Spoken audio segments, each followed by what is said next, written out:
கோவிலுங்கள்ல இருக்கிற சிற்பங்கள பார்த்து, இப்ப நான் அத பார்த்தே இப்ப கின்னஸ் ரெக்கார்ட் வந்து சிற்பக்கலை சார்ந்து தமிழ்நாட்ல தமிழ் சிற்பக்கலை சார்ந்து மைக்ரோ ஆர்ட்ஸ்ன்னு சொல்லுவாங்கல்ல, சிற்பக்கலையிலேயே அபூர்வமான துறைன்னு சொல்லுவாங்க. இலங்கையில நுட்பக்கலை. அ மிக நுண்கலை. நுட்பக்கலை சொல்லுவாங்கய்யா. அதுல இலங்கையில அந்த குறிப்புகள்லாம் தமிழர் சார்ந்து இருந்தது அழிக்கப்பட்டிருக்கிறதா சொன்னாங்க. நான் அதெல்லாம் எதுவுமே படிக்காம, கோவிலுங்கள தமிழ்நாட்டில இருக்கிற கோவில்கள பார்த்து மிக நுட்பக்கலையில இன்டர்லாக்கிங் மெத்தட் சொல்லுவாங்கய்யா. செயின் லிங்க்ன்னு சொல்லுவாங்க. புரியுது. அதுல வந்து தொடர்ச்சியா தமிழர் முறைப்படி பண்ணி கின்னஸ் ரெக்கார்ட் பண்ணேங்கய்யா. அதுவும் இல்லாம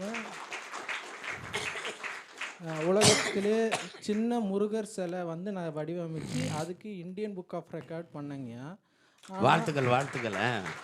அ உலக லெவல்ல பார்த்தீங்கன்னா, இப்ப 251 கண்ட்ரிக்கு மேல இந்த கின்னஸ் ரெக்கார்ட் வந்து இருக்குங்கய்யா. இந்தியாவுலயும் இருக்குங்கய்யா.